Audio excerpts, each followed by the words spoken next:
take you live to Harare. Today, police have fired tear gas and have violently removed people gathering to begin a protest march in the capital. The march was called off after the courts denied an application to overturn a ban on the action. Authorities say the group was trying to defy the ban.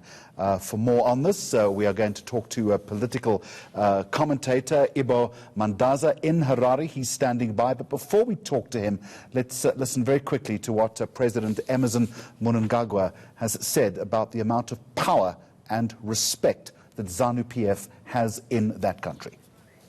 We must be respected. We are majority. We are the people. We are the government. We are the army. We are the air force. We are the police. We are everything you can think of. We determine who can do mining in Zimbabwe. We determine who can construct a railway line in Zimbabwe. We determine who can build a road in Zimbabwe. No other party can do so. Well, Dr. Mandaza, Dr. Ibo Mandaza, thank you very much for joining us this afternoon.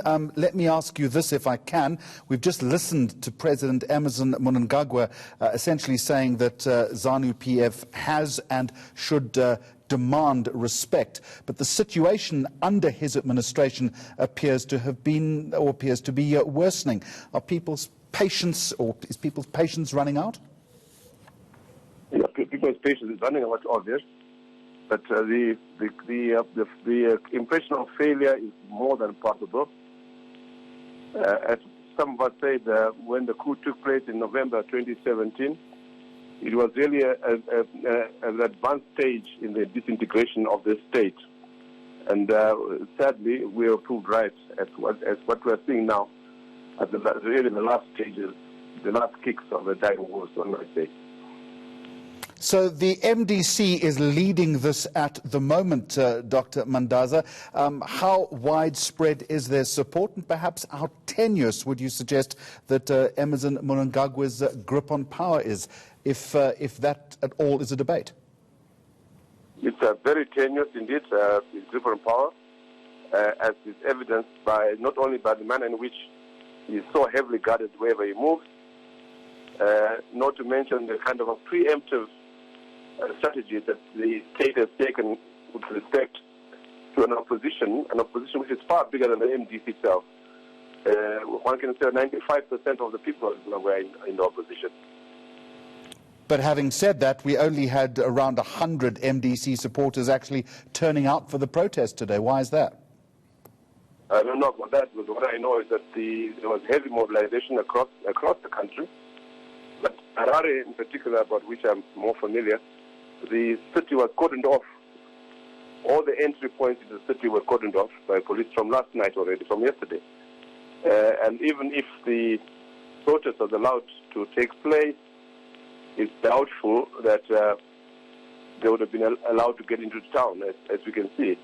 Clearly, those who have managed to get into town are far more than 100, as you can see yourself from your own footage. And it doesn't take into account the outlying areas where we believe there is action taking place as well. Apart from demanding respect and also deploying force on the streets, what other response then are we getting from his administration? How is he likely to react to this in hours going forward? Well, I think it's panic and more panic on the part of the regime, and that's evident. Hence the need to be preemptive. They're just afraid of the situation running out of control. They are fearful of a kind of Arab Spring mood, which is quickly enveloping the country. So it's a panic, really. There is no considered action, and you can see, notwithstanding the negative implications of such incidents as happened in August last year, in January this year, the regime finds itself unable to restrain itself in the face of growing opposition. All right, thank you very much indeed. Live in Harare, political commentator Dr. Ibo Mandaza.